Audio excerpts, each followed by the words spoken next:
প্ৰথমতে আমি নমস্কাৰ জনাইছোঁ, ৱেলকাম কৰিছোঁ। আমি আজি সদৌ আহোম সভাৰ অন্তৰ্গত মৰিগাঁও জিলা সমিতিয়ে আজি আমি মৰিগাঁও সদৰ থানাত এজাহাৰ দাখিল কৰিছোঁ এইটো কাৰণে যে আমাৰ আহোমৰ যি পৰম্পৰা ৰীতি নীতি তাক শংকৰ সংঘই তুচ্ছ তাচ্ছিল্য কৰাৰ প্ৰতিবাদতে আমি আজি ইয়াত এজাহাৰ দাখিল কৰিছোঁ।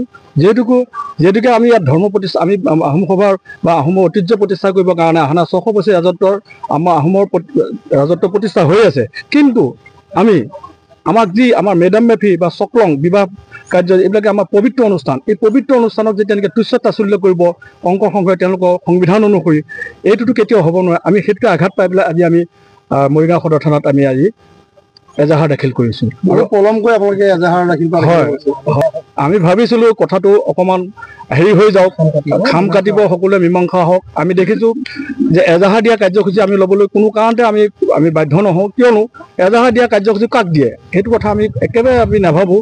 কিন্তু কি হ'ব, শংকৰদেৱ সংঘৰ নিচিনা এটা বৃহৎ অনুষ্ঠানে আমিও শংকৰদেৱক আমি মানো, শংকৰদেৱৰ আমি জাতীয় সংস্কৃতি সকলোবিলাক আমি মানি চলি আছোঁ, কিন্তু সেই শংকৰদেৱ সংঘই যেতিয়া নেকি আকৌ তেওঁলোকৰ এটা মানে নিজৰ জাহিৰ কৰিবৰ কাৰণে, তেওঁলোকৰ এটা সংখ্যা জাহিৰ কৰিবৰ কাৰণে ঠায়ে ঠায়ে প্ৰথমতে তেওঁলোকে কীৰ্তন ভাগৱত লৈ পেলাই শংকৰদেৱৰ যি অমৰ সৃষ্টি এই গীতা ভাগৱত শংকৰ আপোনাৰ কীৰ্তন দশম এইবিলাক লৈ যেতিয়া নেকি আমাৰ থানালৈ আহিবলগীয়া এটা পৰিস্থিতি কৰিছে, আমি কোনো কাৰণলৈ ভবা নাছিলোঁ।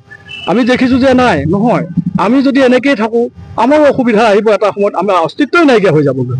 আহোম যে আছে অস্তিত্ব নাইকিয়া এনেকুৱা হোৱাটো কিছুমানে তুচ্ছ তাচ্ছিল্য কৰা দেখা যায়। তাৰ প্ৰতিবাদতে আমি এজাহাৰহে দাখিল কৰিছোঁ। আমি কিন্তু সকলোকে একলগ হৈ বৃহত্তৰ অসমখনৰ একলগ হৈ আমি আগুৱাই নিবৰ কাৰণে চেষ্টা কৰোঁ। আমাৰ বহুতো নিবনুৱা সমস্যা, বহুতো আমাৰ অৰ্থনৈতিক সমস্যা, এই সকলোবোৰ সমস্যা এনেকুৱা যোগেদি ধৰ্মৰ যোগেদি কেতিয়াও হ'ব নোৱাৰে, ভাগ কৰি কেতিয়াও হ'ব নোৱাৰে, আমিও সেইটো বিচাৰোঁ।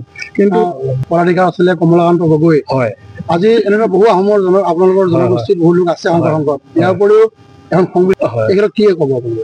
তেখেতক কি ক'ম, আমি এনেকুৱা ধৰণৰ হৈছে যে আমাৰ আহোম জনগোষ্ঠীয়ে প্ৰায় শংকৰ সংঘত উজনি অসমৰ প্ৰায় আহোম জনগোষ্ঠীয়ে গোটেইখিনি প্ৰায় হিচাপ কৰিলে আমি 60% আমাৰ আহোম জনগোষ্ঠী আছে, 60-70% আছে।